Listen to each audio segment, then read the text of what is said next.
Sejam bem-vindos a mais um 3 de podcast. Estou novamente com meu amigo Rodrigo. Tudo bom, Rodrigo? Tudo certo, Guilherme. Mais uma vez aí trazendo um convidado da parte de engenharia que mudou, né, de área ali depois de formado. Então vamos ver como é que essa história aconteceu, né? Sim, o nosso convidado é o Luiz. Tudo bom, Luiz? Como é que tá? Boa noite, pessoal. Boa noite, Rodrigo. Boa noite, Guilherme. Espero poder contar um pouquinho da minha história e que seja proveitosa para vocês. Antes de a gente apresentar o convidado, já vamos nos atentar aos recados, né? Não se esqueçam de curtir esse vídeo, se inscrever no canal, ativar o sininho de notificações. E se você quer fazer alguma pergunta para o Rodrigo, para mim ou para o convidado, mande aqui embaixo ou sigam a gente nas redes sociais. A gente vai botar lá no Instagram as redes sociais do Luiz também, se ele permitir. E eu acho que é isso.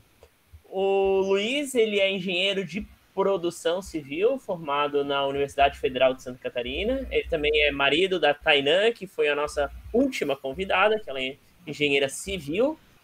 E ela até sugeriu, né, entrevistem o Luiz na próxima semana, porque o nosso plano original era entrevistar os dois juntos, só que daí deu um problema e a gente tem que fazer essa divisória separada. Mas tudo bem. Então, Luiz, fala um pouquinho aqui o que tu tá fazendo agora. Tu tá atuando na tua área ou tu mudou um pouco?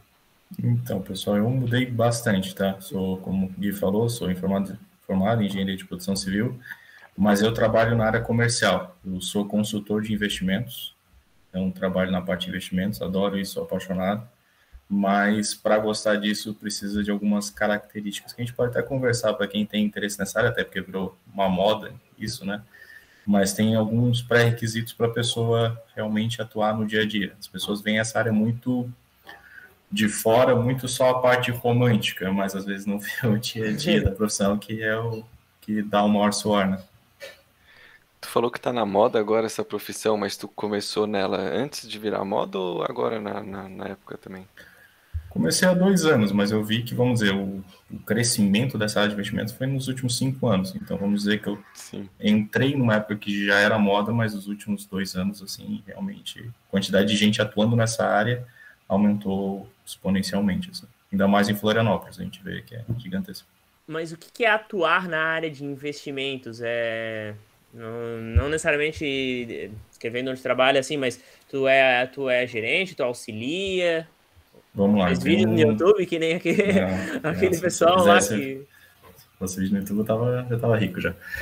Mas, Não vamos lá. pelas dicas que dá, mas por fazer o vídeo no YouTube. Pode ser vender um curso, né? Arrasta para cima.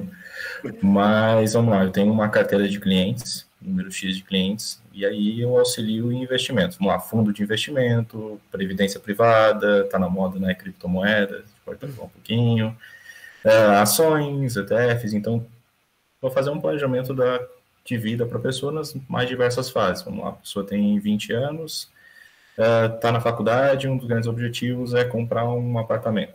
Botando um exemplo, como que a gente chega nisso? Bom, quero fazer isso com 30 anos, como que a gente consegue chegar nisso? Então, a gente faz todo um planejamento, vendo o cenário atual, perspectivas, quanto que a pessoa pode fazer de aporte para chegar nesse objetivo dela. Dando um exemplo. Entendi. Essa área, como eu gosto muito da área de investimentos, talvez eu até faça umas perguntas em off depois, mas... Umas dicas aí, né? Oi? Pegar umas dicas aí, umas recomendações. Não, é porque essa área é uma área que é muito interessante, porque eu sempre gostei de poupar bastante o que sobrava, nunca gostava de gastar todo o meu salário do mês, salário, bolsa, essas coisas.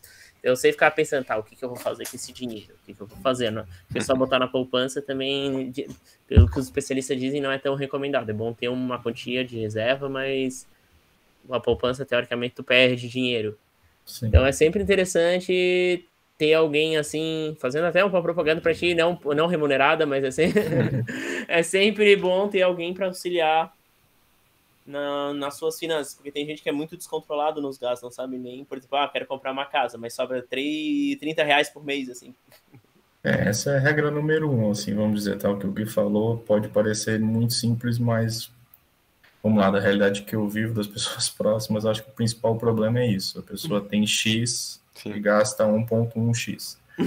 Ou o grande problema é que, cara, quem já teve um pouco de ascensão profissional sabe. é muito fácil se acostumar quando cresce o salário com aquele padrão. Então, sempre viver com um padrão um pouquinho abaixo é difícil, bastante. Teoria é mais fácil que a prática. Mas é o grande segredo para quando, vamos lá, daqui a 30 anos você ter uma vida um pouco mais tranquila. Que se depender do INSS, gente, vamos lá. O cara está acostumado, vamos lá, pensando numa carreira. Hoje eu tenho 28. Vou chegar no meu 65, espero me aposentar, vamos ver como vai estar a vida lá. Vamos lá, ganhando um salário bacana, porque eu estou no final da minha carreira, cheguei no topo dela. E aí eu vou sair por um teto de 5 mil? Questão de saúde, o padrão de vida que eu já tenho, ou seja, ou você constrói uma reserva de vida para usufruir daquele momento, ou vão ser uns anos bem complicadinhos. Então, tem que pensar, quanto antes pensar, melhor. Uma dica que sempre me deram é poupe antes de começar o mês. Chega o salário, já reserva, vou poupar isso. Daí tu tem o restante para gastar, sim. Porque senão fica aquela bola de neve. Vai chegar, não, vou no final do mês eu vejo quanto sobra. Só que aí o cara quer sair, vai gastar em besteira, não adianta. Tem que tirar pro lado, pelo menos 10% se conseguir, eu acho melhor um pouquinho mais, tá? Mas pelo menos para começar a pessoa ter um certo equilíbrio, pelo menos 10% seria interessante.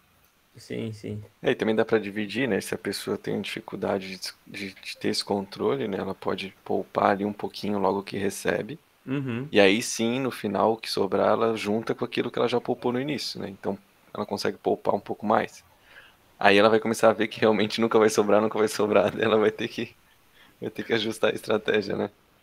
O que eu gosto muito, tem uma sigla em inglês, mas enfim, basicamente é para ter uma meta por que aquele dinheiro está sendo guardado, tá? Então vamos lá, a pessoa, vou voltar para o caso, eu tenho 20 anos.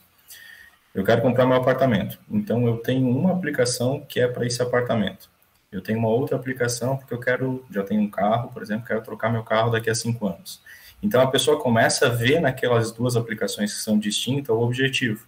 Esse aqui eu sei que é esse objetivo e esse aqui eu sei que é esse objetivo. Isso dá até um certo ânimo em poupar, vamos dizer assim. Sim. Porque senão se tu poupar sem, não, vou poupar por poupar.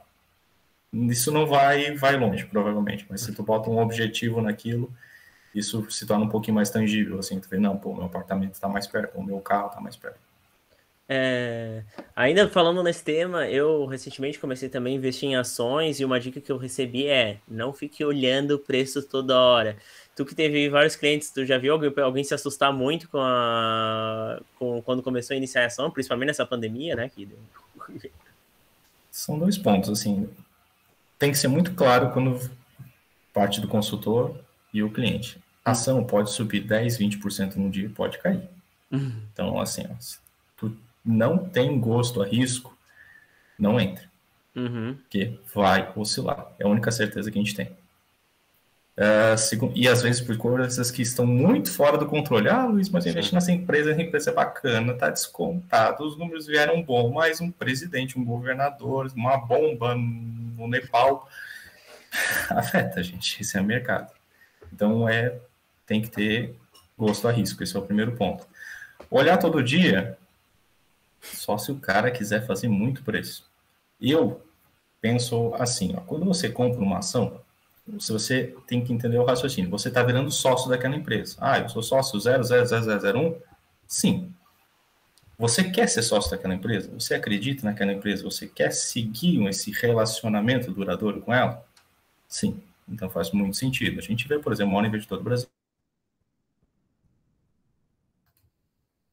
que fica um tempão na carteira dele, 10, 15, 20 anos.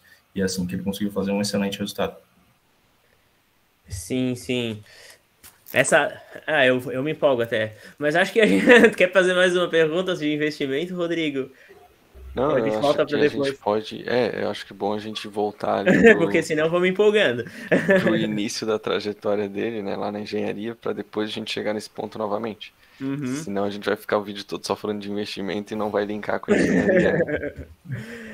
Então, Luiz, é assim, a gente geralmente começa perguntando para as pessoas qual foi a motivação que te levou a fazer o curso de engenharia. Se tu já entrou em produção civil, se essa foi a tua primeira opção, se foi a primeira tentativa. Quando que surgiu esse feeling? Vou para a área de engenharia? Tá, beleza, vamos lá. Eu acho que como todo jovem eu estava bem confuso, tá, gente? Eu acho que 17 anos tomar essa decisão é uma decisão muito difícil. Então, sendo bem sincero. Então, até a Tainá mudou de curso, por exemplo. E eu sinto que tem muita gente na faculdade que fica com aquele negócio, não, eu vou mudar de curso. Bem normal, assim, não fique triste sobre isso, porque é uma decisão difícil. E até, pô, me formei em engenharia e mudei de área de atuação. Então, vamos lá. Eu estava em dúvida nos três principais, assim, será que eu faço direito? Será que eu faço engenharia? Será que eu faço medicina? Estava oscilando muito nesses, assim, para você ver quão concreto estava a minha decisão. Mas, eu sempre tive mais aptidão para coisas lógicas. Então, matemática, física, gostava muito mais disso. Então, aí eu vou escolher uma das engenharias. Agora, qual? Estava muito entre mecânica e civil e decidi civil.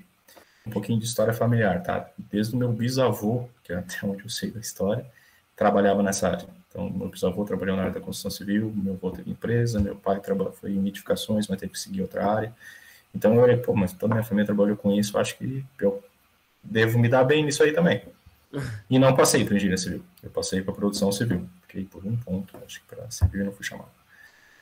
E aí eu, tinha 17 anos, será que vou, será que não vou? Eu achei um pouquinho de arrogância, cara, eu passei por uma engenharia na UFSC, que é uma universidade, talvez uma das mais fortes do Brasil. E aí eu decidi, não, vou fazer engenharia de produção civil, fazer pelo menos o primeiro semestre, um ano pelo menos, para entender um pouquinho como que é. E aí eu me apaixonei pela área de produção. Eu acho que produção, para mim, claro, foi muito mais legal do que a civil. Eu acho que se eu fosse civil pleno, eu não teria continuado, porque eu não vi realmente construção civil, que eu achei que era o que ia me motivar, é uma coisa que eu não me vejo trabalhando. Então, já em indústria, essa parte de fábrica, logística, eu acho fantástico. Então, para mim fez muito mais sentido. Eu também tive essa impressão, assim, eu fiz engenharia sanitária e ambiental, né, mas eu estava em dúvida com engenharia civil na época do vestibular, e durante o curso da engenharia sanitária e ambiental, fazendo as disciplinas de estruturas, né, enfim, da parte da civil ali, eu também não me visualizei trabalhando nessa área. Então, eu me identifiquei, assim, com o que tu falou agora, né, Uhum. que foi uma decisão acertada. Sim, e como é que foram, além desse, como é que foram esses teus primeiros semestres na UFSC, né, tu entrou em engenharia de produção civil na UFSC, tu teve algumas dificuldades com essa transição do ensino médio, tu teve que mudar, ou tu continuou morando na mesma cidade? Não, eu moro em Florianópolis desde que eu tinha 10 anos, tá? Então, inclusive, meu pai e minha mãe moram perto da universidade. Eu não passei por essa mudança de cidade, que creio que deve ser uma mudança e tanto, ainda mais se a pessoa vem de outro estado, não tem amigos aqui. Então, nesse sentido, para mim foi bem mais fácil. Agora, sobre questão de estudos, eu acho que o grande baque de todo mundo é que se você vem, vamos lá, terceirão, vem tudo mastigado, né? Que é um tipo, faça da lista 1 a 25 para a prova, a questão é basicamente igual e seja feliz. Ao momento que o professor fala, não tem lista, esse é o livro, te vira e vamos para cima. Então, essa é a principal adaptação. A faculdade, eu acho que um grande negócio da engenharia, tem muita gente que fala, não sei o que fazer. O que eu acho bacana, se tu não tem muita certeza, tentar engenharia, porque ela te ensina a aprender. Eu acho que esse é o grande legado de todo mundo que faz engenharia. Você aprende a aprender e muitas vezes até um pouco sozinho. Isso te dá uma capacidade na vida de resiliência e de procurar as fontes muito boa. Então, eu acho que essa é uma característica de quem se forma em engenharia, consegue sucesso de formar, que o cara leva para a vida. E isso deve ter te ajudado também agora quando tu migrou para a área de investimentos, né? Ajudou muito, porque, querendo ou não, hoje, uma coisa muito boa, a gente tem fácil acesso a tudo, né? Se eu parar 2 horas no YouTube, claro, tu pode escutar música ou tu pode estudar. Aí é decisões da vida, né? Mas a gente vive numa era que, sabe, se o cara tem curiosidade, quer estudar um assunto, ele consegue aprender muito e muito bem. Então, basta um pouco a curiosidade. Claro, com a base de raciocínio lógico, como é uma parte de investimento que é mais matemática, isso ajudou muito, porque, vamos dizer, os cálculos claro, se o cara é um gestor de fundos, tem cálculos mais apurados, mas para a parte comercial, são cálculos matemáticos mais simples, assim, tem poucos cálculos tão complexos. Então, a engenharia, sei lá, integral imprópria é muito mais difícil. Na parte de investimentos, tem algum tipo de cálculo assim envolvendo limite, derivada, integral ou Não, as fórmulas não? vêm muito mais prontas, assim, então pode até ter lá por trás, mas não no dia a dia a gente não vai aplicar. É mais exponencial lá, alguma coisa assim, né? Do juros Juros compostos. compostos, né? Isso, mas juros compostos até para quem quiser, deixa eu ver se está aqui. Mas o difícil é transformar os juros mensal para anual e anual. Mas para quem não vai pegar, você tem uma calculadora aqui, que é a calculadora científica HP12C. Para quem faz contabilidade usa essa aqui o curso inteiro, quem trabalha com investimentos, isso aqui é o dia inteiro. Momento patrocínio, patrocinado pela calculadora. Na minha época na engenharia Cássio, né? Meu Deus do céu. Não, também. Mas tinha um pessoal que tinha HP, que fazia até uns gráficos, eu acho, e tal. É igual essa daí ou não? Não, que HP era outro tipo de HP. HP que o pessoal botava os algoritmos para passar na prova, né? Pessoal... Qual foram as disciplinas mais difíceis que tu achou no início, ou tu achou que o começo do curso não era tão difícil assim? Olha, vamos lá. A primeira fase eu achei bem tranquilo. Acho que é a segunda fase que ela realmente te dá um certo baque, assim, porque aí começa, tipo, base toda do primeiro ficando mais difícil. Mas vamos lá. Das que eu lembro, eu achei fenômeno de transporte bem complicadinho. Das que eu peguei, fenotrans, assim, realmente... vamos lá, tem outras disciplinas, por mais difícil que sejam, você se pegar o método, você sai. Fenotrans, se você não realmente entender, tu vai responder a pergunta, só que tu vai para cá e a resposta está para cá. Então, tu tem que entender realmente o que está fazendo. Então, às vezes, é muito mais interpretação mesmo do problema e muito atenção na aula. Eu fiz cálculo D. Eu não vou dizer que eu não achei difícil o cálculo D, tá? Eu acho que o cálculo D é mais complexo. Só que o cálculo D é um negócio que eu fiz, passei bem, mas eu não entendi o que eu estava fazendo, sendo bem sincero. Então, eu tive essa dificuldade de entender realmente o que eu estava resolvendo ali. D de dado ou B de bola? D de dado. D de dado? Ah, tá. A gente não teve isso, né, Guilherme? Não, é série, né? Cálculo D é série. Séries infinitas. Então, eu senti que... Eu sei que tem uma aplicação prática, mas eu não consegui visualizar isso. Talvez seja uma aplicação prática que foge muito do meu conhecimento, que eu passei só. Depende do professor também, porque, por exemplo, eu aprendi bem cálculo B e cálculo A. Só que o cálculo C eu passei com nota boa até, acho que melhor do que cálculo B e cálculo A, só que eu não entendi a matéria, assim. Eu só sabia fazer os exercícios. Eu não conseguia visualizar também, porque eu não me adaptei ao estilo do professor. Outra que eu lembro também é aquela que pega eletromagnetismo. Eu achei a matéria fantástica, mas era uma matéria também que eu achei um pouquinho difícil, assim. Passei... É Física 3, isso? Eu adorei Física 3. Não, eu entendia mais cálculo. Eu entendia mais o cálculo C na Física 3 do que no cálculo C. Então o professor era melhor, ele explicava. Porque daí é uma aplicação física, né? Mas ele falava lá do gradiente, do divergente, lá naqueles círculos magnéticos lá, e eu, aqui tá fazendo sentido.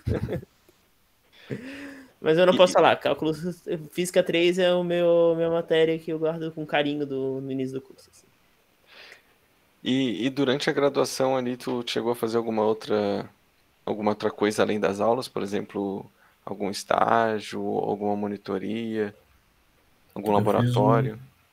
Eu fiz um estágio que foi basicamente toda a minha faculdade, na verdade, entrando e saindo. Eu tive 2 passagens, que foi o laboratório de transporte e logística, para quem conhece talvez LabTrans. Ali na UFSC, né? Isso. Na minha época era um laboratório que tinha muita gente. Eu acho que agora está um pouquinho mais reduzido. Mas é muito bacana. Na época a gente tinha 2 setores, eu acabei atuando nos 2, assim, eu fazia parte da equipe de logística. Então, dentro da equipe de logística tinha os planos mestres, ou seja, a gente estudava todos os portos nacionais e dissecava eles, assim, como que é a logística desse porto, qual que é a parte que pode melhorar, o que é bacana, quais são as novas tecnologias que podem ser aplicadas nesse caso, e a gente fazia um plano mestre que realmente era um documento, e que a gente juntava com outras partes, e que isso, na verdade, tem até disponível para quem quiser ler, isso é enviado também, ficava de forma pública, governo federal, então era bem bacana, tipo, era um trabalho muito bacana. Outra parte que foi o que eu mais gostei era os planos nacionais de logísticas portuárias, que a gente calculava indicadores logísticos dos portos. Então, por exemplo, qualidade das rodovias, tempo de qualidade de serviço, vamos dizer, de uma portaria, então tudo isso a gente estudava. Então, temos logística, só que é bem específico. Eu gostava muito, mas acabei seguindo outra. Tu ficou a faculdade toda? Tu começou em que fase? Eu acho que eu comecei na terceira ou quarta fase e eu fui até o final, fiz um estágio obrigatório lá. Ah, tá. Era estágio remunerado ou era só voluntário? Ou teve uma gradação Não, nesse? não era remunerado, tive épocas que eu fiz 20, teve época que eu fiz 25, teve época que eu fiz 30. Então, e era uma remuneração para estágio muito boa, tá? Então, até um ponto assim que eu trago aqui de reflexão, eu acho que eu fiquei muito tempo no mesmo lugar, tá? Eu acho bacana a pessoa ter experiências das mais diversas, até para se encontrar no curso. Não, beleza, estou engenheiro de produção civil, trabalhei um semestre num prédio. Não, cara, isso aqui eu não gostei. Ah, trabalhei 6 meses dentro da faculdade, numa pesquisa. Pô, talvez a área acadêmica faça mais sentido para mim. Ou não gostei da área acadêmica. Fui para uma empresa de estrutura, trabalhei numa indústria. Eu tive colegas que fizeram isso, transitaram mais em estágios. Eu acho isso muito bom, porque em algum lugar tu grande chance de tu te encontrar, né? Então, do que ficar só em um lugar. Então, e eu acho que a época da faculdade, eu sei, tem muitos lugares que pagam às vezes pouco, às vezes não pagam, mas para quem tem essa possibilidade, é um momento de aprendizado máximo e que vai fazer uma grande diferença depois. Então, quanto mais experiência possa ter, vale muito, gente. Isso é uma das coisas, olhando para trás, eu faria diferente. Mas se tu ficou ali umas 7 fases, mais ou menos, tu tava gostando, né? Tava, eu gostava muito do que eu fazia, mas assim, como tem uma ligação com os projetos eram linkados ao governo, então vamos dizer, tem uma, entre aspas, uma ligação pública, né? Então, vamos lá, se eu tivesse 3 anos numa empresa privada, tem mais chance de eu ser contratado na parte Sim. pública. Eu conheço muita gente que fez estágio sempre na área pública. Sim. E aí, para você ser empregado, você tem que fazer um concurso público. Então, é até uma coisa interessante. Se quer sair empregado, né, o objetivo é seguir carreira privada, tem que buscar mais empresa privada para ter essa oportunidade. Mas tu tinha essa intenção de fazer algum concurso público? Tu não chegou a pensar nisso? Que, pô, tô num estágio que é um laboratório da universidade, né? Quando eu me formar, talvez eu não vou conseguir continuar aqui, né? É que quando eu entrei estava muito forte, tinha bastante prospecção de abrir novos projetos e eu ser contratado, mas quando eu saí, acabou não. Então, eu peguei então uma entre safra, entendeu? Eu queria continuar, mas não teve projeto. Tu entrou mas quando então no acho que não. curso? Foi 2014, 2012. 13? Quanto? 2012, 2. 2012, 2. E tu se formou em... 2019, 2. Ah, tá. Sim, sim. Não dá também pra te culpar, assim, né? Porque tu falou ali que tu se arrepende de ter ficado muito tempo no mesmo lugar, mas de acordo com o que tu respondeu agora, faz sentido, né? Tu gostava, tinha uma expectativa de que iria, né? Sim. É que olhar a vida para trás é muito mais fácil, que a gente já sabe as respostas, né? Sim. Mas, tipo assim, vamos lá, como eu queria dar uma dica para quem está começando, eu acho que é mais rico do que ficar muito tempo no lugar, mesmo que goste, entende? Que às vezes você pode ter outras experiências que vão te agregar também. Sim. E tu acha que por tu ter ficado num lugar só, tu acabou realmente não descobrindo o legal do curso e por isso tu mudou de área depois? Não, isso é uma coisa da produção que é muito bacana. Sei lá, tem muita disciplina, principalmente quando a gente pega da sexta fase em diante, que são muito práticas. Então, sei lá, a gente tem uma prova, seja, mas a gente tem um trabalho muito grande que é quase como se fosse uma consultoria. Então, sei lá, teve um semestre que eu fui em indústria, diversas indústrias de diversos tipos, e ficava o semestre inteiro dentro da indústria. Então, fazia, sei lá, 8, 9, 10 visitas. Claro, depende do grupo e pegar um grupo que tenha essa vontade, né? Sim. Então, eu fiz esse trabalho conhecendo muito a produção. Isso, para quem faz engenharia de produção, é muito bacana, sabe? Tem muita oportunidade de fazer trabalhos e é quase um estágio. Então, isso agregou muito na minha formação. E aí, acabei tendo outras experiências, vamos dizer assim. Entendi. Tu ficou, como a gente falou, até o final do curso nesse estágio. O teu TCC teve relação com a tua atividade nesse estágio ou tu fez uma coisa totalmente diferente para variar? Eu decidi fazer uma coisa diferente, que eu queria ter bem na nona fase, eu tive gestão de qualidade. E até esse foi um dos motivos de eu ir para a área comercial. Foi ali que começou, vamos dizer, a transição de eu querer virar comercial, tá? Ter esse contato com o público. E eu vi que gestão de qualidade tinha muita questão de indicadores, você podia fazer uma gestão de qualidade realmente aquela mais conhecida, uma fábrica tem tantos produtos que foram errados na produção, tantos produtos deram certo, e você faz um nível de serviço para isso ficar ok, resumidamente. Só que tem uma parte de serviço, que eu acho a mais interessante, talvez hoje, é que mais seja utilizado. Exemplo do dia a dia. Pede o iFood, chega depois, como foi seu atendimento. Pode parecer besteira para o nosso lado, cara, mas o impacto que tem o entregador do iFood na nossa visão de iFood é gigantesco. Vamos lá, empresas gigantescas, sei lá, vamos pensar em um banco. Um banco é gigantesco. Mas aí você é atendido pela pessoa X.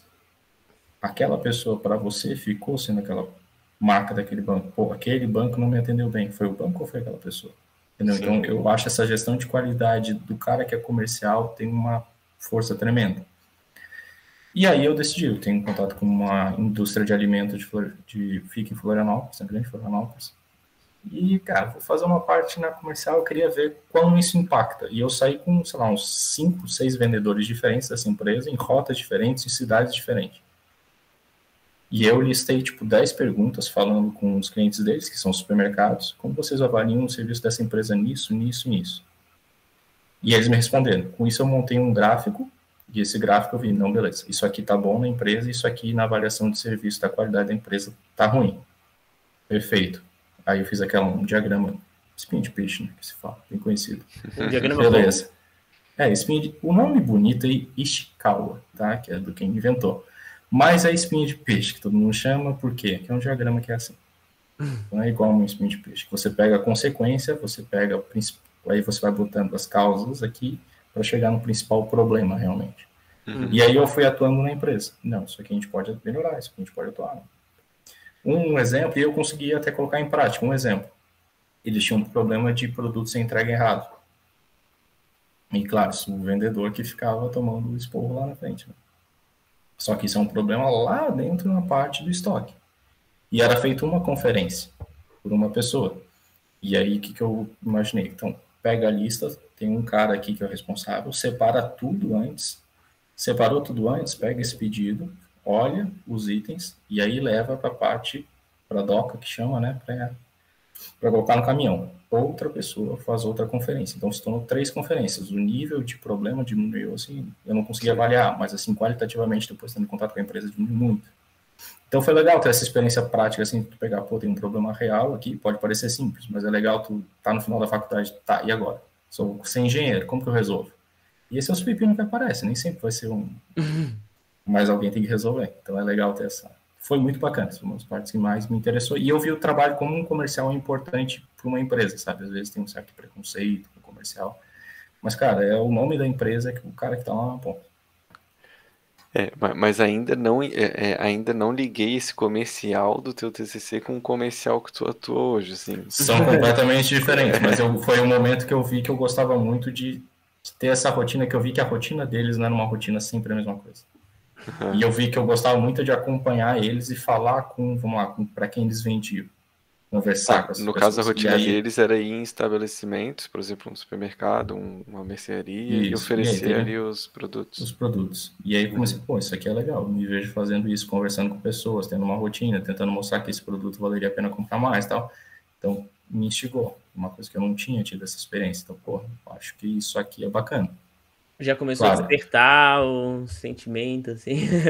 Quero trabalhar com o público, não quero trabalhar todo dia num negócio que seja, por exemplo, da produção é muito comum trabalhar numa indústria e os procedimentos não mudam tanto, isso aqui é um negócio mais quadrado. E eu me vi, não, eu preciso para a área de serviços, vai fazer mais sentido para mim. Eu já gostava de investimento, aí vamos fazer o link com investimento. A Tânia falou que fez um intercâmbio para a República Tcheca. Eu vim estudando investimento, mas de forma bem simples, assim, tá? De economia e tal. E eu passei para o intercâmbio, fazer um projeto de economia. Eu fiquei no setor de economia lá em Brno, que é a cidade que a gente foi. Intercâmbio em Bremen? Brno, na República Tcheca. Ah, Brno na República Tcheca. Quando é que tu fez esse intercâmbio? 2018. 2018 já estava no final, né? E não teve nada a ver com engenharia? Não, aí eu fui para economia, que eu queria ter uma experiência um pouquinho diferente. Mas tu ainda estava na graduação, né? Ou não? Estava na graduação. E aí eu fiz em economia e estudei as trocas comerciais entre o Brasil e os países do Mercosul e o Brasil com os países europeus, assim. Então, e aí eu tive um professor que, um tcheco bem gente boa, assim, cobrava bastante, mas de um conhecimento incrível. E eu vi, pô, trabalhar com economia, claro, estava trabalhando com macroeconomia nesse momento, né? Mas me despertou, olha, eu acho que a parte de economia faz bastante sentido, eu já estou estudando investimentos, se eu for para essa área, eu acho que posso ter sucesso. Entendi. É, quando tu se formou, tu se formou em 2009, tu já mudou de área ou tu ainda tentou mais um pouco ficar nessa parte de engenharia? Eu tentei, mas aí eu foquei em produção plena, tá? Civil, sendo bem sincero, eu nem tentei, porque é um Sim. negócio que eu não... E aí, como eu tava numa época, eu acho que tem muito ainda, né? Mas tava muito na febre daqueles trainees. E eu, Ah, como eu não, sei lá, morava com meu pai e com minha mãe, eu podia tentar, porque o cara conseguia passar num trainee, o cara consegue construir uma baita de uma carreira lá. Então, vou me dar esses 6 meses ali para tentar isso. E aí, bati na trave em dois, até foi um da Vale e um da Honda, que eu fui para São Paulo, assim, fiquei na semifinal. Esse eu fiquei bem triste, cara. Não deu, eu teria que esperar o outro ano, eu vou procurar emprego. E aí eu lembrei da parte de investimentos. Não, eu gosto disso, já que não deu certo na produção, e aí eu tive que tirar certificações, né? Que para atuar nisso precisa ter certificações. E aí eu tirei uma mais inicial, que é a CPA-10, e depois eu tirei a CEA, que aí você se certifica como especialista de investimentos, da Ambima, né? Que é um órgão regulador. tá, mas daí tu fez isso sem ter nenhum tipo de curso ali, foi só um autoaprendizado mesmo? Tem bastante curso preparatório para isso, tá? Então, isso aí eu paguei um curso online, me preparei para passar nessas duas provas. Mas aí quanto tempo dura esse curso? É rapidinho de fazer? Vamos lá, se a pessoa tiver um tempo, 2 meses bem estudado, assim, bem estudado mesmo, se já tiver uma bagagem, principalmente o CE, o cara consegue passar. Agora, não tem bagagem nenhuma, vou aprender tudo do zero, Uhum, tem que ser mais que 2 meses, porque é bem denso o curso. Sim, entendi. sim. É. E o trainee ali, o programa de trainee que tu tentou, né, fazer, tu pode falar um pouquinho do processo seletivo ali, como é que é? Porque pelo que eu vejo de fora, assim, eu nunca cheguei a participar de nenhum, mas parece ser algo bem elaborado, assim, bem... Assim, ó, para quem quero trabalhar em grandes empresas do Brasil, assim, multinacionais, o processo trainee é a porta de entrada, não tem como fugir. Vamos lá, primeiro, não é problema, é método de avaliação e é o método, cara, sei lá, uma Vale que eu fiquei, sei lá, tem 40 mil candidatos, Nossa maluco. senhora. Nossa. Eu sou um cara, mas eu sou um cara muito bom.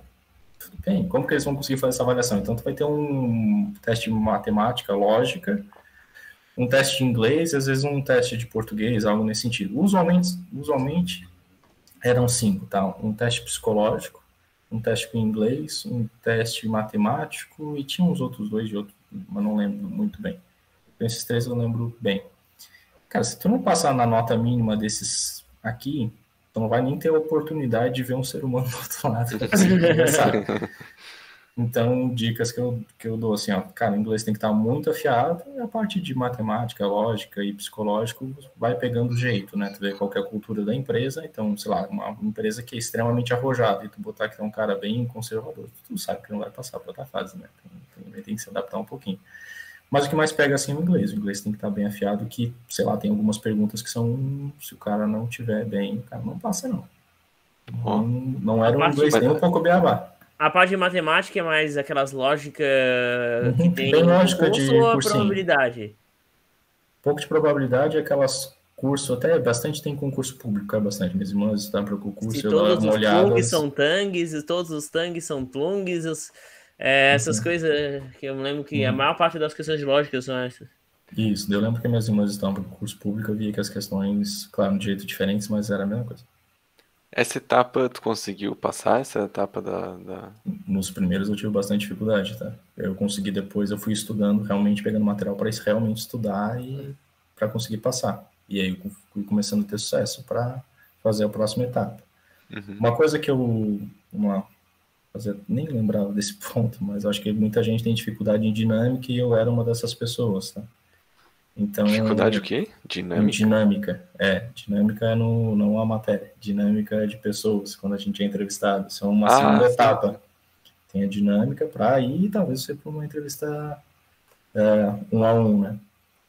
Então, essa é outra coisa que eu acho que no curso, às vezes a gente fica muito no técnico, mas se você vai tentar um emprego, você pode ter certeza que em um momento você vai passar por uma dinâmica. Então, isso é muito legal, tipo, empresa júnior, pet. Então, gente, claro, acho que as pessoas vão querer entrar nesses grupos que têm um grande valor, mas façam no começo da faculdade tudo isso para aprender a fazer uma dinâmica também, para se testar, vou bem, não vou bem, pô, nunca fui bem numa dinâmica. Cara, isso vai ser necessário para tua vida, então procure alguém para te ajudar. E, sei lá, psicólogo, coaching, tem diversos profissionais aí que podem te ajudar nesse sentido, mas é algo importante para a vida. Às vezes a gente fica muito no técnico e esquece que para eu chegar no técnico eu preciso passar, né? Sim, é verdade. Uhum. Bom, então tu chegou aí para a segunda etapa, teve lá uma atividade dinâmica lá. Tu lembra o que eles pediram para vocês fazerem? É bom pra dar dica ali pro pessoal que vai tentar, né? Dinâmica, cara, acho que foi da Honda. A Honda foi uma dinâmica bem como se fosse de uma empresa júnior para produção, por exemplo, de JEP, né? Um tema, e aí você conversava sobre esse tema, você tinha que defender o seu ponto de vista, trabalhar em grupo. Aquela dinâmica bem da Vale também, só que da Vale tinha uma questão que é bacana, você tinha que escolher um objeto que te representasse e falava por quê. Nossa senhora. Então é interessante. E a da Vale, a maior parte foi em inglês, tá? Falado. Ah, a dinâmica foi em inglês? Isso, a maior parte era em inglês. Oh, daí Daí é complicado. O inglês é o meu calcanhar de Aquiles. Assim. Esse é outro desafio. Assim. Não, mas bacana. Passam normalmente quantas pessoas nessa dinâmica, assim? Vamos lá. Deve ser um eu funil acho também, que né? deve ser o que chega das minhas experiências, tá? Principalmente a da Honda, que foi presencial. Eu acho que teve pelo menos de 20 a 30 mil pessoas, pelo que falavam. E chegou, quando eu fiz, tinha um grupo de 30 e tinha mais 2 dias, então já chegou a 90. Então, na verdade, quando eu cheguei ali, eu já cheguei, ganhei já. Ganhei no sentido, é muita gente, já é uma vitória, então tem que comemorar também isso. E creio que deve chegar no máximo 30, 20 pessoas numa entrevista, até pro RH conseguir falar com todo mundo. E no final sobra um só ou mais? Depende de cada programa. Acho que eles, na verdade, pelo que eles sempre passam, eles não têm realmente um número definido, assim. Então, eles estão buscando pessoas com aquele perfil. Sei lá, teve 10 entrevistas, 10 pessoas. Uma grande empresa não vai perder um talento porque tinha 9 vagas e aí, mas se encontrou o 10º cara é fantástico também. Sim. Acho que não vai ser isso. Mas eu acho que, vamos lá, média 10 pessoas no final. Entendi. Opa, pode falar. Eu queria perguntar algumas coisas ali sobre quando ele descobriu, né, que nem descobriu, mas quando ele percebeu ali a aptidão dele com a parte comercial.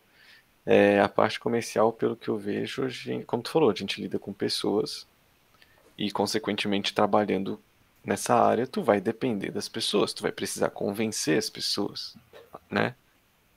Então, a tua renda, digamos assim, o teu emprego, a tua profissão vai depender das pessoas. Isso não te incomodava ou tu sempre achou que foi tranquilo? Porque para mim, eu, por exemplo, não me sinto confortável. Eu prefiro trabalhar para alguém do que trabalhar dependendo de pessoas, né? Ter que convencer pessoas, vender para pessoas e etc. Vamos lá. Uma coisa que me dá grande conforto é que o modelo que eu trabalho, vamos lá. Pensa que o Rodrigo é um cara em investimentos que tem um perfil... O modelo que tu trabalha hoje não depende diretamente, né? Não, por exemplo, nesse sentido. Por exemplo, eu vou dar um... Pode falar, desculpa. Eu tô falando da área comercial, lidar com pessoas de modo geral, assim, né? Antes de tu saber que tu ia trabalhar com investimentos, né? Onde tu trabalha. Do tentar convencer pessoas? Vamos lá. Não te passou essa preocupação? Pô, é uma área que eu Passou, gosto e tal, mas eu vou depender disso. Será que eu consigo convencer alguém a fazer a minha ideia? Então, será que eu tenho o poder de persuasão suficiente? Ninguém, né? Será que eu tenho o poder de persuasão suficiente? Mas eu comecei a pensar um pouco no sentido, vamos lá. Quando eu comecei, eu não vou botar o exemplo da Tainá para não aparecer no podcast.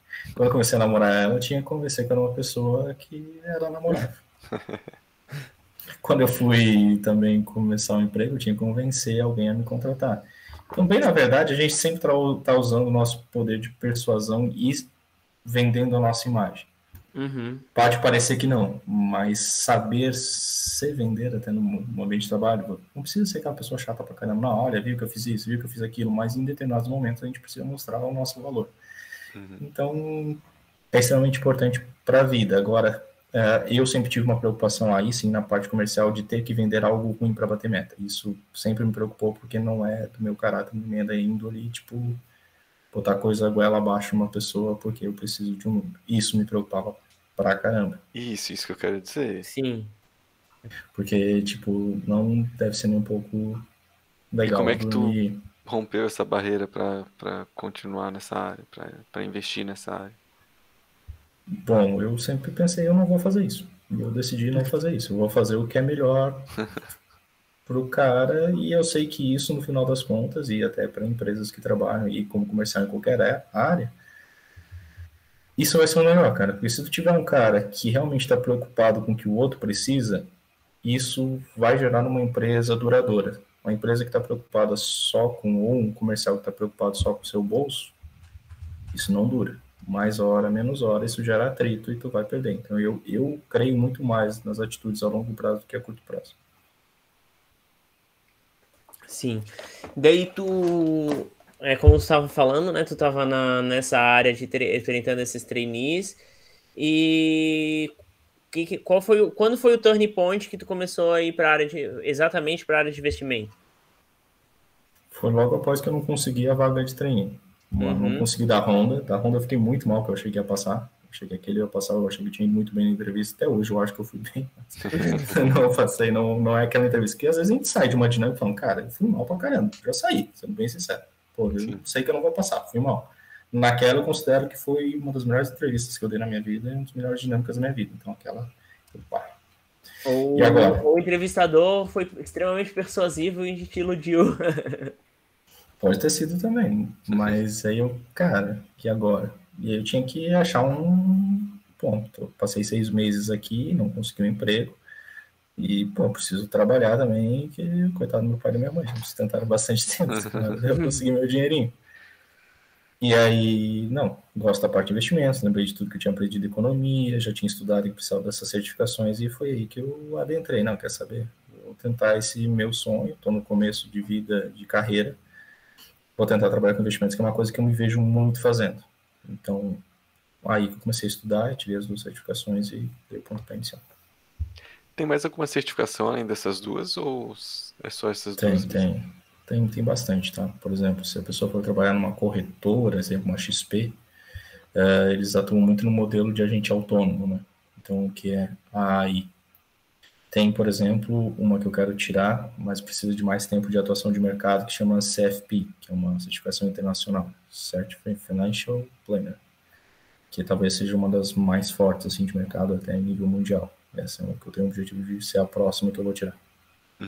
E tem outras que aí atuam em outras áreas, mas vamos lá, se a pessoa quer atuar mais nesse front com cliente, seria agente autônomo, aí o CE, que é especialista de investimentos, e o CFP.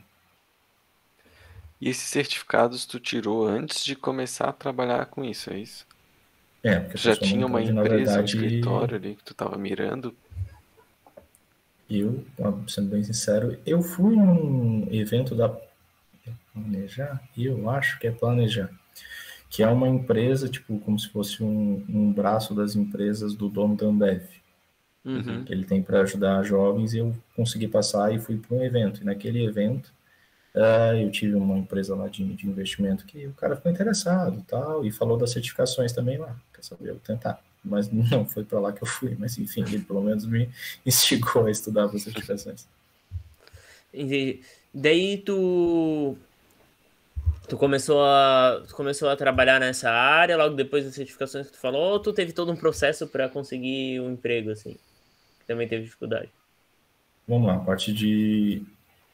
essa parte de investimentos em Floripa, quando eu comecei a procurar, não era tão forte como era hoje. Então eu tive que bater bastante de porta em porta, tá? Até uma porta se abrir. Então, não foi fácil, não. Tive que eu entreguei muito currículo, por exemplo, pessoalmente, tá? Tem pessoal, e até uma sugestão, eu acho que as empresas gostam, porque às vezes fica tudo muito online, quando tu dá a tua cara a tapa, Uhum. você se diferencia. Claro, manda um e-mail antes também para chegar lá no RH. Eles sempre vão te pedir. Quando tu bate na porta, eles vão falar, mas tu mandou o e-mail? Sim, mas eu mandei o e-mail, mas eu queria mostrar que eu não sou. Eu acho que isso é um diferencial, principalmente hoje. Eu imagino porque todo mundo manda e-mail e, tipo, um e-mail é mais uma mensagem na caixa. É só, tipo, Sim. quando tu mostra pessoalmente, as pessoas te veem, já percebem o teu feeling, o teu jeito de agir. Por causa que, tipo, fazer um currículo e que aquilo expresse em uma página aquilo que você é, eu acho extremamente difícil, tá? Mas Uhum. talvez tem pessoas que são melhor que eu nisso. Eu acho uma página resumir a tua vida quase impossível. E o presencial é um diferencial também, porque digamos que ela tenha 100 e-mails lá com candidatos, né? Mas Uhum. só tu foi lá entregar presencialmente. Já é um diferencial. Já se destaca ali, né? É que eu acho que nessas grandes oportunidades, vamos lá, falar que deu uma sorte. Primeiro, tu viu que a vaga está aberta. Então, tem uma vaga aberta, você fez todo aquele processo bonitinho. E já aconteceu comigo dessa mesma experiência. Eu bati na porta e o cara começou a falar comigo, quase com uma mini entrevista já ali. Uhum. Claro, teve outra continuidade? Sim, mas ele já filtrou ali que ele ficou interessado de eu ter ido ali, e aquilo Uhum. abriu uma oportunidade. Então, já foi um ganho que eu tive. Entendi.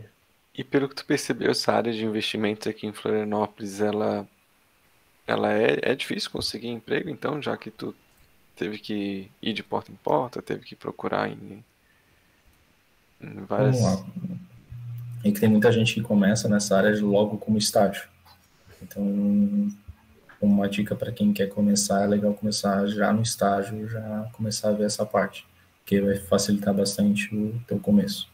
E hoje está muito concorrido, tem muita gente, então muita gente boa, muita gente qualificada, então quanto antes quiser começar na área de investimentos, ainda mais São Paulo é o principal ponto, tá? Não adianta, ainda mais estamos falando do PIB do Brasil, São Paulo é um dos grandes responsáveis da cidade de São Paulo.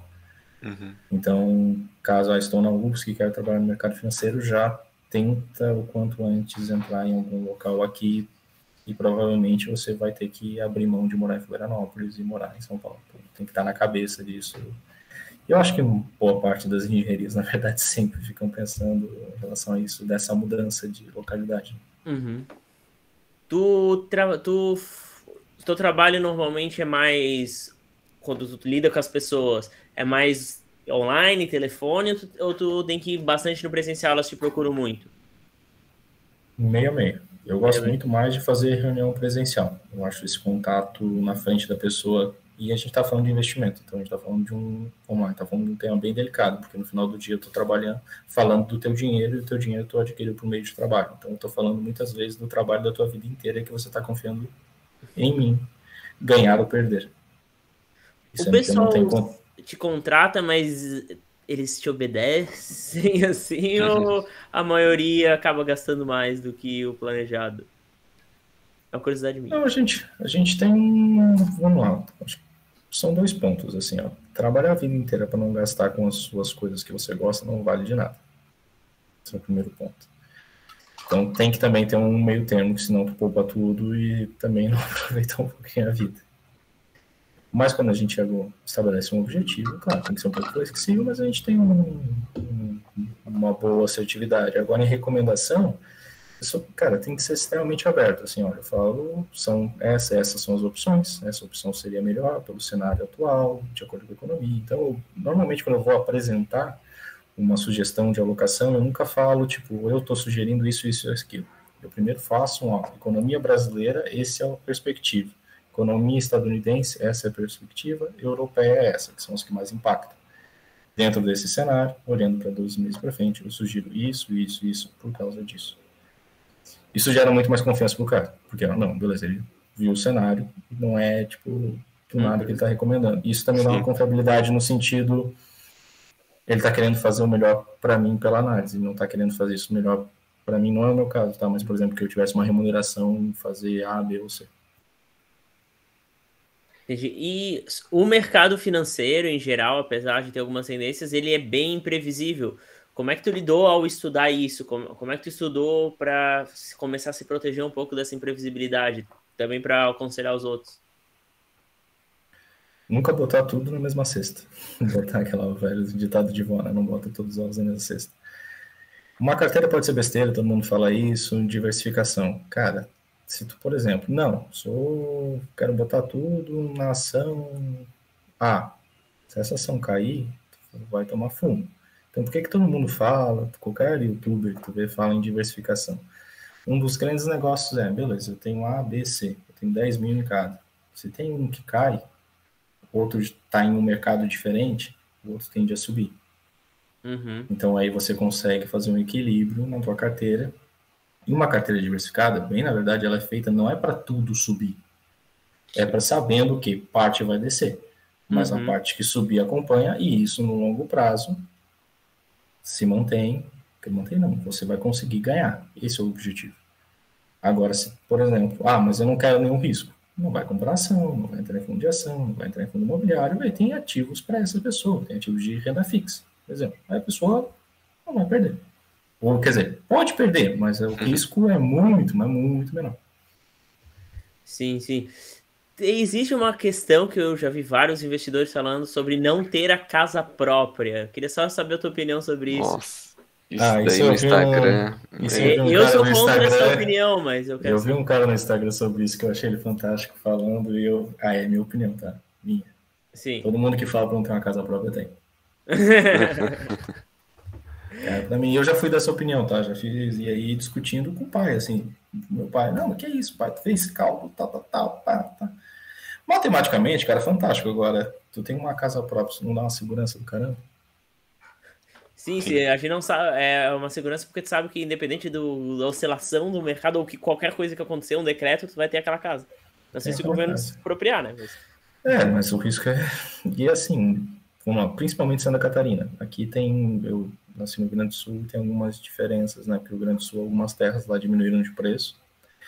Mas Florianópolis, por assim, o cara comprou qualquer coisa aqui e ganhou dinheiro porque a cidade valorizou pra caramba. O estado valorizou pra caramba. Mas a chance de tu comprar uma terra, e essa terra, se você tem tempo, ela em 10 anos ela não vale muito mais, cara. Então, assim, eu acho que tem uma briga muito grande, assim, não, investe tudo, não, só tem que comprar casa. E eu acho que uma carteira diversificada, o cara também tem que comprar terra. Terra é importante, mas ele também tem que ter investimento. Ele não pode ter tudo imobilizado, porque ele tem tudo imobilizado, qualquer necessidade que ele tem de curto prazo, errou. Exemplo, a pessoa tem 70 anos. Tudo que ela tem imobilizado, acontece algum problema de saúde, vai vender aquele terreno que era para vender por 1 milhão, ele vai ter que vender por 700 mil. Você está dando um exemplo, 700 mil é bom, mas 300 mil que ele podia ter ganho mais se tivesse mais tempo. Então, não é nem 8 nem 80, tá? Eu sou extremamente a favor da pessoa ter o seu imóvel. E se puder ter mais de um, até melhor ainda, né? Mas eu acho que é uma segurança para a pessoa. Sim, dessas comparações aí que eu vejo, me parece que tem algumas comparações que a pessoa já tem o dinheiro. Então, por exemplo, ela tem 400 mil reais, pode comprar um apartamento ou pode investir esse dinheiro. Nesse caso, eu acho que investir acaba valendo a pena, né? Agora, se a pessoa não tem o dinheiro todo, é comparar entre financiamento e mas investimento. Mas aí, cada cálculo que ele pode fazer, tipo, vamos lá, se ele investir 200 mil, quanto de juros isso vai gerar? E aí ele pode dar 200 mil de entrada, exemplo. Será que esses 200 mil não vai pagar a parcela do financiamento? Interessante, ele não precisaria pagar os 400 mil cheio. Então, sim, aí é um negócio para fazer na ponta do lápis. Cada caso é um caso, né? Mas isso é bem interessante. Porque ele começa a pagar com o próprio juros do valor a parcela. Mas o grande, né? Tudo bem, às vezes eles falam, mas eu tenho imóvel, eu vou ter 1 milhão investido, aí eu vou fazer um financiamento total, mas um financiamento total, principalmente, às vezes nem fácil de fazer, nem pode, na verdade, normalmente é 80%. Então... É que eu não gosto muito da regra, que isso pintou muito como uma moda da regra. Não, tem que alugar. Cara, não sei. Depende. E todo post que eu vejo no Instagram sobre isso, comentário é tipo muita discussão, assim, o pessoal gosta dessa discussão aí, né? No final do dia vai um pouco, sei lá, e isso vai um pouco de geração, né? Nossa geração é muito de não ter um imóvel próprio, uma geração muito mais de aluguel. Agora, se eu falar como a geração do meu pai, obviamente, aí tem uma briga de gerações, muitas vezes, nessa discussão. Se tu falar isso num churrasco de família, os tios e os pais vão falar, tu é louco. Tu é maluco de falar um negócio. Eles vão citar, não, porque eu tive a poupança, eu colo tirou a poupança. Vai ser o primeiro exemplo que vai. Na minha terra ninguém tomou. Cara, mas eu, particularmente, eu acho muito bom ter sua própria casa. Até porque... É uma segurança que tu tem, eu sempre penso assim. Porque assim, vamos lá. O cara tá vendo de aluguel, tu vai pagando sempre do teu emprego aquele aluguel. Quanto tempo tu viveu de aluguel e quanto realmente você conseguiu economizar do aluguel? Você vai conseguir economizar do aluguel? Isso é uma variável que às vezes as pessoas esquecem, né? A pessoa sempre bota como garantia, eu vou pagar o aluguel e vai sobrar dinheiro. Alugar em Florianópolis, pelo que eu sei com as pessoas, não é muito fácil para pagar, é bem carinho. E... Isso é verdade. Sim. Então, se for uma pessoa extremamente disciplinada, pode fazer sentido, mas tem que ver quanto que cabe no bolso. E aí, por exemplo, todo mundo está suscetível a perder o emprego. E eu perdi o emprego e eu não tenho... Tudo bem, eu perdi o emprego, mas eu estava fazendo financiamento. Seria um problema? Seria. Mas perdi o emprego e estou pagando aluguel. Também é um combo, sabe? Então, porque uma pergunta, é mais fácil renegociar o financiamento ou renegociar o aluguel? Os dois vão ser difíceis, sendo bem sincero. Os dois não, vão mas ser eu um penso assim, ó, se tu tá pagando aluguel e tu não pagar o aluguel, não, mas é que no financiamento, chutado, né? No financiamento tu ainda tem a opção de botar aquilo para vender e recuperar pelo menos o que tu pagou até ali, né? Claro que talvez não vai recuperar tudo. Tem uma questão interessante que normalmente como funciona. Tu vai pagando as primeiras parcelas. Depende do momento, da forma que é feito.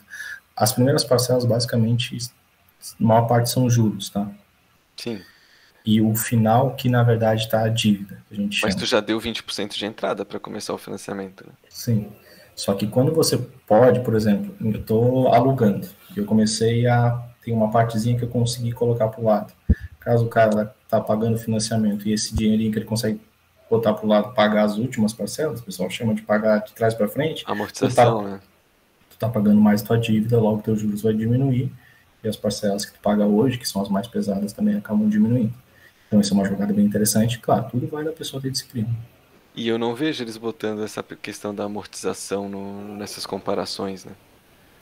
Vamos lá, quase... Tem conteúdos que eu gosto muito até de youtubers famosos, tá? Então, mas assim, vamos lá, eu até falei da parte de investimentos de virar fama. Cara, tem muita coisa que é muito, às vezes, simples, quando a gente tá no outro lado, que estudou um pouco. E é muito... Bom, o Instagram é um consumo rápido de algo que tem que chocar, tem que ser impactante. Então, por que você não compra sua casa em 5 motivos? Por que você deve comprar sua casa por causa de 3? Normalmente as decisões na vida, assim, não são tão fáceis. Quem dera fossem tão fáceis, mas tem que ser estudado a cada caso, entender a pessoa. Teve post no Instagram que eu vi que era até um apelativo, que foi que eu mandava economizar até na pasta de dente, gente. Como se isso fizesse alguma diferença. Tipo, cortar o cafezinho. Tem um livro, assim, né? Como ter uma coisa sem cortar seu cafezinho. Então. Como ficar rico, cortar a pasta de dente, gente. Tipo, você põe essa quantidade, mas você está desperdiçando tanto. Eles faziam uns cálculos lá, e no fim não é isso que vai fazer diferença. Uma grande diferença que o pessoal fala. Isso foi uma das coisas que mais me impactou quando eu estava começando e economizando, assim, ó. Vamos lá, um exemplo. Você ganha 4 mil, mas você vai economizando R$400, R$400. A grande questão é o mais importante de toda essa jogada aqui de investimento para você conseguir ter bastante dinheiro é ganhar mais, tá? No final das contas, essa é a grande diferença. E aí, ou tu cresce na tua profissão numa empresa privada, ou você é um concursado público em um concurso bom, ou você abre uma empresa, mas no final do dia, você consegue, com constância, durante 30 anos, chegar num bom patrimônio. Isso consegue uma grande parcela. Mas a grande diferença vai ser você aumentar o seu salário, enfim, no final do dia é isso, sabe? Sim. Já vi aumentar o salário tentando não aumentar os gastos proporcionalmente, assim. Exatamente. Que é muito difícil. O gasto igual ali. Que é muito difícil. Tem gente que já recebe o dinheiro no primeiro dia e na primeira semana já gastou metade do salário. Isso é um negócio, vamos lá, aí a gente vai para uma parte cultural, mas podemos entrar uma parte muito, que virou muito, sei lá, até o Instagram a gente tá falando muito ostentação, às vezes tu mostra uma vida, não precisa ser nem em relação a dinheiro, mas o Instagram que não é aquela tua vida real, né? estou sempre feliz, estou sempre alegre, estou sempre em lugares bons. Cara, Sim. então, um pouquinho disso, dessa vitrine, né? Entendi. Rodrigo tá querendo perguntar mais coisa de investimento, né? Não, sim, sim. Eu ia perguntar ali se. Porque a gente falou ali da parte de educação financeira, assim, né? Da pessoa gastar tudo que recebe, de ela não ter o costume de poupar. Mas eu imagino que as pessoas que chegam até ti, né? Que já é uma pessoa que trabalha com investimento e ela está procurando ajuda nisso, acho que ela já deve ter uma certa educação básica, assim, em relação a saber poupar ali, né? Ou as pessoas chegam muito despreparadas aí pra ti, que tu tem que realmente educar Usualmente, um pouco elas financeiramente. na questão de poupar, já tem, né? Porque às vezes a gente pega carteiras muitas vezes já montadas, já tem um patrimônio, então nesse sentido sim, mas o conhecimento de mercado em si, e aí é um problema que eu acho que é um pouco nacional, muito cru, sabe? As pessoas chegam muito cru sabendo o que é, vamos lá, uma taxa Selic, o que é uma inflação, como as notícias interferem no dia a dia, sei lá, para onde que vai a Selic, quem que é o presidente do Banco Central, então, vamos lá, essas informações, assim, são importantes, e aí eu vejo que vem um erro muito de base, vamos lá, a educação financeira, essas coisas seriam muito bacanas se fossem ensinadas, eu acho que na escola, cara, eu acho que a gente aprende tanta coisa na escola, sei lá, educação financeira todo mundo vai usar, eu acho que seria algo bem interessante. Pelo menos para criança, sei lá, normalmente criança ganhou, sempre, o pai sempre me deu mesada e, tipo, faltou, ele dava, né, mas tomava um esporrinho no meio do caminho. Mas era um jeito de, pô, eu tenho que ter esse dinheiro, é com isso que eu tenho que viver. Então, isso já educa. Então, é bacana, assim, desde pequeno ter essa consciência, se possível. Eu acho que é uma disciplina nesse sentido já ajudaria muito, assim, no começo de vida adulta. A gente até conversou, alguns colégios, né, com esse novo ensino médio estão dando disciplina extra de educação financeira, mas não é todos que estão fazendo isso, ainda mais que tem um preconceito muito grande em você dar educação financeira nos colégios. Não sei porquê, mas... Eu acho Tem, bacana. Tive tem um amigo preconceito? meu, Oi? um, Tem preconceito? Claro, quando falaram que iam botar, talvez ia botar educação financeira nos colégios, foi um burburinho na internet dizendo que estava educando o pessoal a só ser dinheirista, blá blá blá blá, blá. eu Será? acho importante Não, eu porque vi vários posts xingando isso. Não, que no o final que eu das acho é que contas todo mundo vai lidar com dinheiro, né? Não importa qual lado da moeda. o que eu acho assim é que botar uma disciplina, além de ser uma coisa muito longa, eu acho que não precisa ficar o ano inteiro Não, claro, ouvindo sobre claro. educação financeira. Poderia ser só assim, talvez no primeiro mês ali do ano, Uhum. depois para, sabe? Eu acho. É igual um Eu tive, ProErd, lembra do ProErd? Então, é eu igual fazer um ProErd tive, para financeira, né? eu tive duas matérias que eu lembro que, cara, eu achava fenomenal. Era metade, metade por 6 meses. Então, uma semana uma, outra semana outra. Era ética. Eu achei bem legal para aprender Nossa, quando ética? pequeno. E na outra semana era xadrez. Eu aprendi a Ah, jogar xadrez. não, xadrez é Então, o legal. Pati, logicamente, me deu. E a ética era mais ou menos pra gente conviver bem ali, os amiguinhos, a gente não se Cara, matar tanto. como é Mas no que final era, foi legal. como é que era a disciplina de ética, cara? Eu nunca parei pra pensar que poderia ter essa disciplina aí no colégio.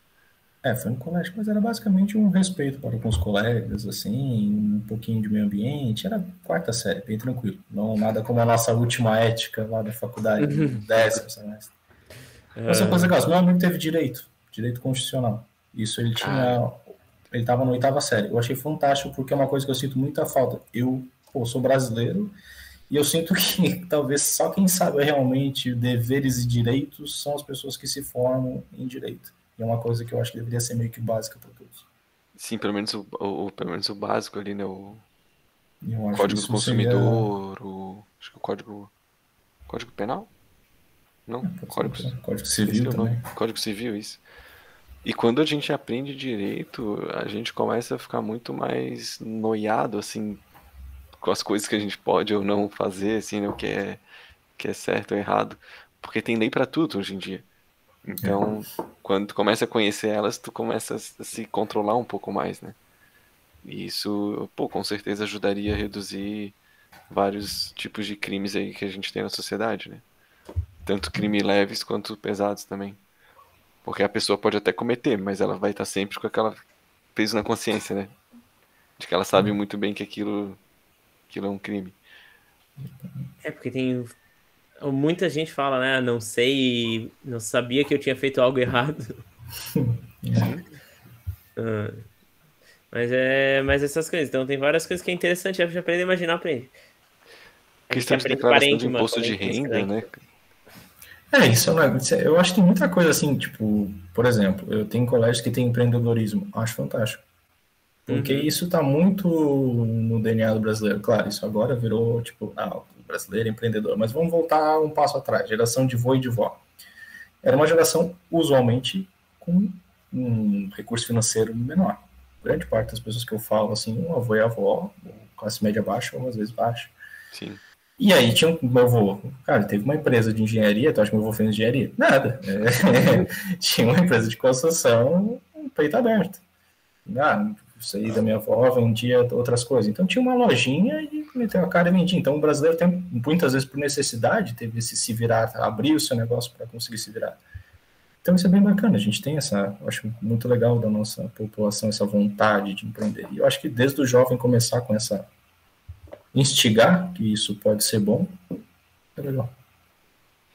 E tu não tem que empreender um pouco para conseguir novos clientes para tua carteira ali? Depende do jeito que é o seu emprego. Vamos dizer, se o cara trabalha, por exemplo, numa corretora, provavelmente sim, ele vai ter que prospectar muito mais. Se eu trabalho em banco, tá? Em banco a gente já tem uma carteira já mais definida. Banco, né? Isso, já é mais definida. Então depende muito mais do modelo que a pessoa vem. Mas se a pessoa é, por exemplo, agente autônomo, realmente ele tem que ir muito mais atrás desses clientes para conseguir ter a sua carteira de investimento. Entendi. Ter uma prospecção mais ativa. Onde o primeiro lugar que eu trabalhei era no Multifamily Office. Então, basicamente, a gente dava também toda a parte financeira, que eu trabalhava, na parte mais de investimento, mas aí tinha a parte sucessória, tinha a parte imobiliária, e realmente era cuidar da vida do cara de tudo, assim, tesouraria. Aí uma parte também que tinha que prospectar muito, tinha que ir muito para a rua no sentido de convencer a pessoa a ficar com a gente. Até uma coisa que tu falou lá no início do episódio, que é sobre os objetivos, assim, né? Da gente poder ter um tipo de investimento para trocar de carro, um tipo de investimento para comprar um apartamento. Isso era uma coisa que eu sentia muita falta nos aplicativos de banco mesmo, né? Tipo, não necessariamente eu queria ter um investimento diferente para cada objetivo. Sim. Às vezes eu só queria deixar o dinheiro ali parado na conta ou até mesmo na poupança, só que separado, né, para cada objetivo. E esse ano, pelo menos eu tenho conta no Nubank, eu vi que o Nubank agora tem as caixinhas, né, que dá para tu criar ali objetivos diferentes. E para mim isso foi sensacional, assim, era uma coisa que eu sempre quis, assim. E só agora em 2022 que isso foi criado, uma coisa tão simples assim, né, para ajudar a organizar a vida da pessoa. Isso, vamos ver. Daí vai começando a ter os diferenciais, né? Por exemplo, quem já está fazendo isso, os bancos estão fazendo isso, os corretores já vão começar a atrair mais clientes. Isso é interessante isso também se observar. Bom, o Nubank só teve uma mudança recente. Eu tinha conta no Nubank, na verdade até tenho, tá? Eu gostava muito pela facilidade dos caras. Tipo, realmente o aplicativo deles é muito muito fácil, né? Intuitivo pra caramba. Isso eles deram um tiro muito certeiro.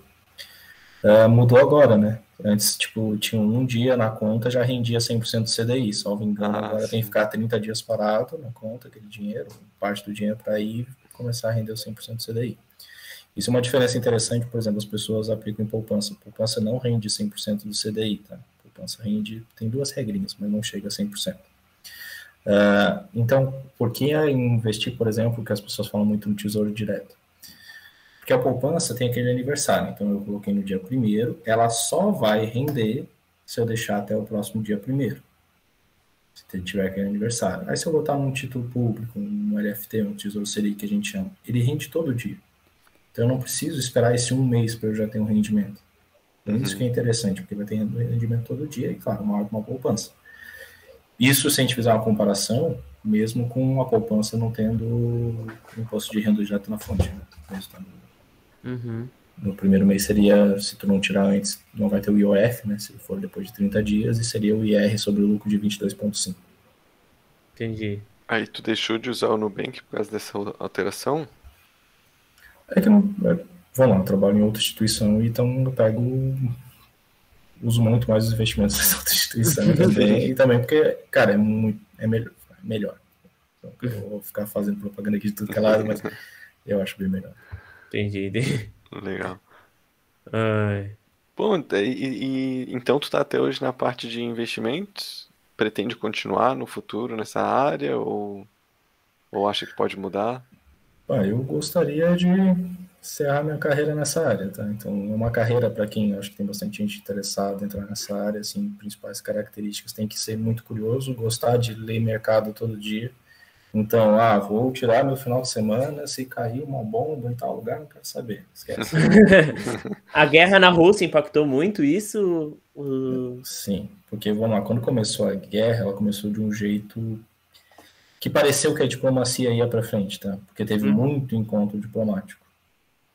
Só que não foi para lugar nenhum. Diga-se passagem, até hoje não foi para lugar nenhum um acordo diplomático. Sim. O que a gente vê é um Putin não tirando o pé, e pelo jeito não vai tirar. A OTAN tem um auxílio ali na questão da Ucrânia. Então, cara, a grande preocupação chegou o inverno europeu, então toda a questão de energia na Europa vai ficar muito cara. Por exemplo, a Alemanha já está começando a usar muito mais termoelétrica, já que o gás russo não está chegando. E se essa guerra aumentar, que é uma grande possibilidade, aí a gente tem um player chamado China, que pode entrar lá da Rússia, e os Estados Unidos do outro lado junto com a Europa, e a gente tem um problema grande. Tomara, Deus, que não aconteça nada disso. Mas se acontecer, a gente está vivendo um cenário de uma tremenda de uma guerra. Espero que não aconteça, mas vamos pensar que a gente está desde o começo do ano, e isso não evoluiu absolutamente nada. Só teve um cenário de, bem dizer, ou estabilização ou pioras. Então, é um cenário bem preocupante. Mas a gente teve recentemente algumas tentativas de atentado lá contra o Putin, né? Ou a filha dele, não lembro exatamente. Tu acha que isso resolveria a guerra, tipo, acabaria a guerra ou não seria suficiente? Eu acho que isso pioraria. Nunca mate o seu inimigo. Porque assim, a Rússia, aí a questão, a gente vai entrar em história, né? Mas vamos lá. A Rússia é uma tremenda de uma potência que tem um poder bélico tremendo. Eu não acho que você matar o principal cabeça político deles, o país tiraria o pé. Eu acho que aperta. Aí sim, todas as guerras começaram, na verdade, sempre teve que ter um estopim de alguma coisa. Por exemplo, a Primeira Guerra falaram daquele conde austro-húngaro lá, acho que não lembro. Mas enfim, na verdade eles já estavam... O arquiduque Francisco Ferdinando. Exato, eles já estavam loucos para sentar a porrada. Acharam uma desculpa ali que mataram o cara, e aí foi. A Segunda Guerra foi o resultado da primeira, só estavam precisando de uma agulha. Deu uma agulha. Isso é que é o perigo, que às vezes esse estopim, essa faísca, às vezes nem foi causada pelo inimigo, às vezes foi só tudo armação para arranjar uma desculpa para poder atacar, né? Tem várias teorias, não são teorias que eu estudei, mas falam pra caramba que Pearl Harbor não foi o japonês que atacou. Eu nunca estudei a ponto de saber, né? Sim. Vai saber, não sei. E aconteceu muito, ou acontece assim, dos clientes lá da tua carteira chegarem para ti preocupados mesmo com a situação e querendo tirar o dinheiro e... Vamos lá, sem entrar em questão política, mas a gente está no meio dos dois turnos, né? Então, obviamente, as pessoas estão bem preocupadas. Entendi. E aí também questão com essa guerra que não vai para lugar nenhum, teve semanas do Putin falando, não, vamos invadir, vamos soltar porrada, e o que vai acontecer com os investimentos? Então, questão política sempre vai envolver, tá? Trabalhar em investimento primeiro, a pessoa sempre vai ter que estar orientada em política internacional, não só brasileira, mas estadunidense, europeia. Vai ter que saber um pouco de Oriente, mas vamos lá, europeia, estadunidense muito, tem que saber, brasileira tem que estar muito à ponta da língua. Tem um certo controle emocional também, né? Porque tu tem que dar uma segurança para o investidor no que está fazendo. Tu vai sofrer cobrança e é o dinheiro do cara, então tem que ter um controle emocional. Isso é uma das partes bem importantes. Alguém já te xingou, burro, assim? Ou não? Ou ele sempre tem ciência das coisas? Tem gente que liga bem bravo, assim, mas tipo, xingar, eu acho que chega um ponto assim que até como profissional do outro lado nunca pode deixar chegar também, né? Porque não tu tá fazendo tua profissão ali. Então, acho que tem que ter um diálogo em um determinado nível. A pessoa começou a subir voz, não importando onde que aí a pessoa começa a estar errada. Sim. Tá certo. Então tem que fazer um trabalho de psicólogo, às vezes, assim, de acalmar as pessoas, não, calma aí, por causa que existe um grande negócio, vamos lá. Exemplo, às vezes eu faço falar, mas numa pandemia. Teve 3 circuit break, o que é isso? Cai 10 mil pontos a bolsa, ela fecha por um tempo para ela entender o que está acontecendo, que é uma baita de uma queda. E a pandemia, sei lá, a bolsa chegou a 67 mil pontos, se não me engano. A quantidade de gente que queria tirar o dinheiro naquele momento é gigantesco. Só que aí tu vai pegar, tu só toma o prejuízo quando você realiza ele. Esse é o único momento que você perde dinheiro, quando você tira o dinheiro. A bolsa depois se recuperou. Então, só que a grande mania que a gente, quase todo mundo tem é Magazine Luiza, teve um ano, acho que foi 2 anos atrás, subiu pra caramba. Vamos comprar Magazine Luiza. Só que aí tu compra na alta e aí o negócio cai, aí tu quer vender na baixa. Uhum. Exemplo, o mercado norte-americano, ele teve o S&P 500, o S&P 500 não é só o mercado americano, mas falando assim de maneira mais grosseira, boa parte do S&P 500 foi formado por Bolsa Americana. Foi um ano muito ruim. O mercado americano sofreu bastante. Aí o que está acontecendo? Antes eu estava lendo notícia antes de entrar aqui. Os dados de índice de auxílio-desemprego nos Estados Unidos veio, entre aspas, melhor do que esperado. Ou seja, teve menos gente pedindo auxílio-desemprego do que era esperado. O que isso significa? Isso parece bom.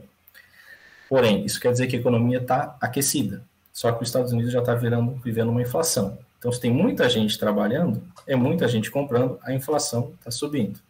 Portanto, para como se controla a inflação, você pegando a taxa básica de juros, subindo. Isso quer dizer que os Estados Unidos vai ter que subir a taxa básica de juros para conter a inflação. É sempre essa balança.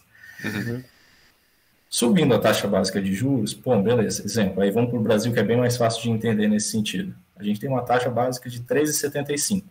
Então, vamos lá, se eu botar algo bem conservador, eu vou ganhar 13%. Bacana, num ano? Bacana. 1% por mês. Vale a pena eu tomar risco de bolsa? Depende bastante. Mas vamos dizer, fica menos atrativo.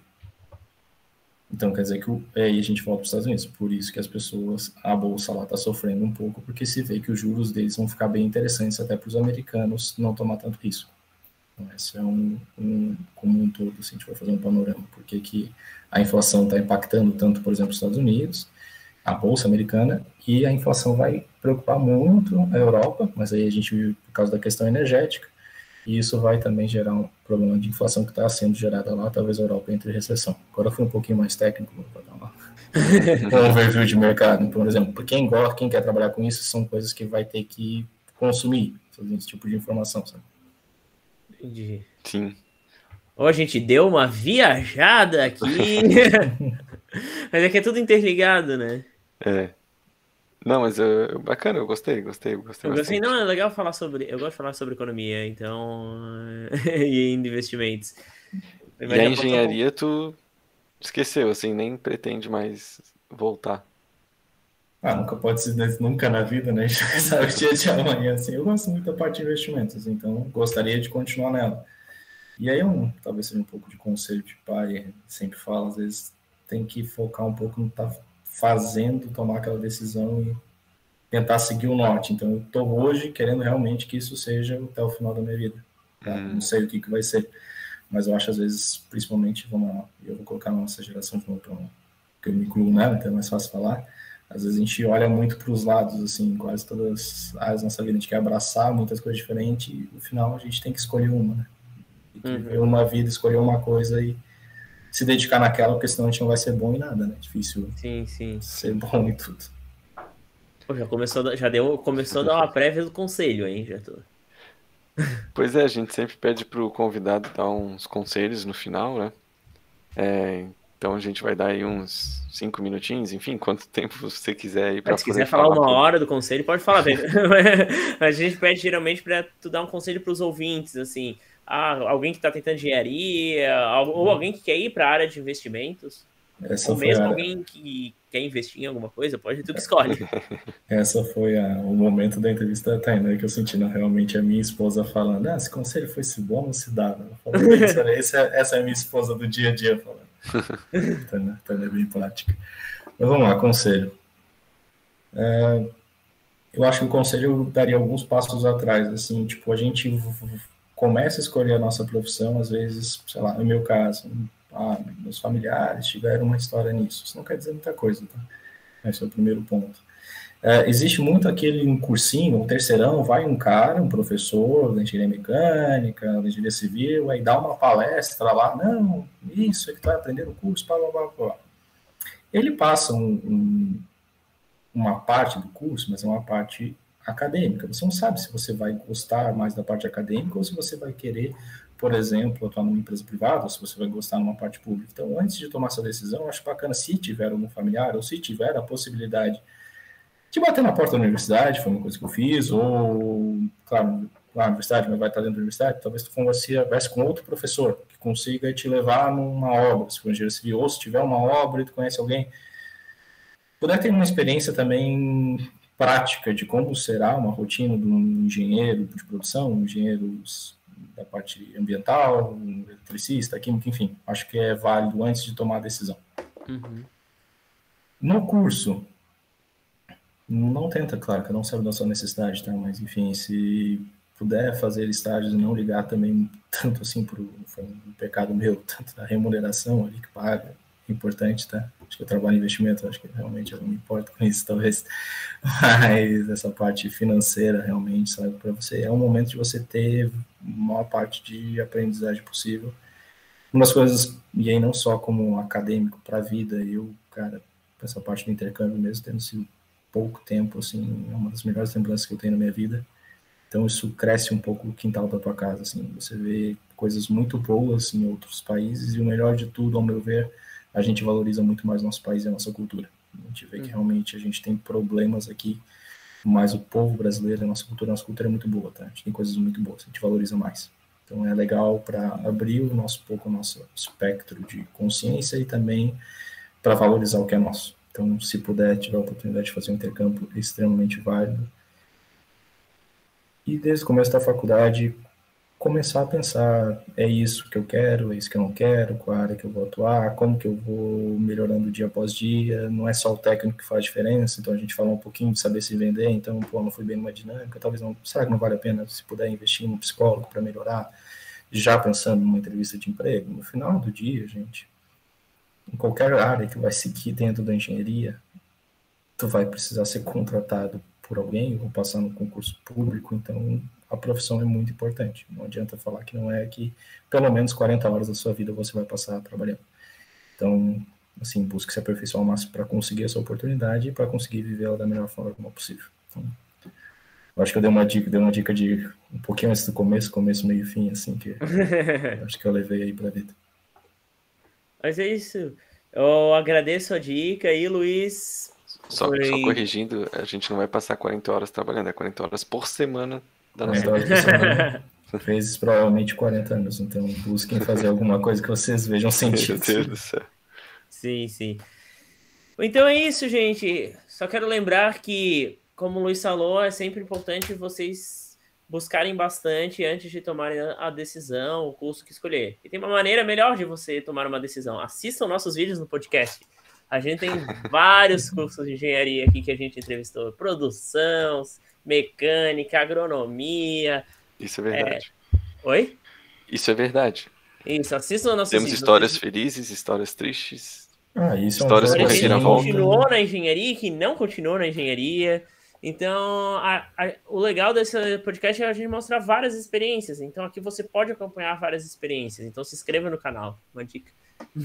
Isso é um ponto que eu gostaria de falar, tipo, muito legal a iniciativa de vocês, por exemplo, quando eu entrei, claro, era outra época de YouTube, né, mas eu busquei engenharia de produção no YouTube, e era um vídeo, obviamente, muito quadrado, tá, galera, tipo, um negócio muito, tipo, engenheiro de produção, tal, uma fábrica, tal, e, pô, quão legal seria ver, tipo, um cara que fez engenharia de produção, um que atuou, outro que não atuou, e falando de forma descontraída, assim, e um pouquinho mais do mundo real, não tão elaborado, assim. Mas será que naquela época tu assistisse esse episódio teu, falando da engenharia de produção, depois mudou para investimentos? Será que naquela época teu cérebro ia entender que era melhor tu ir direto para o investimentos? Sem precisar passar pela engenharia?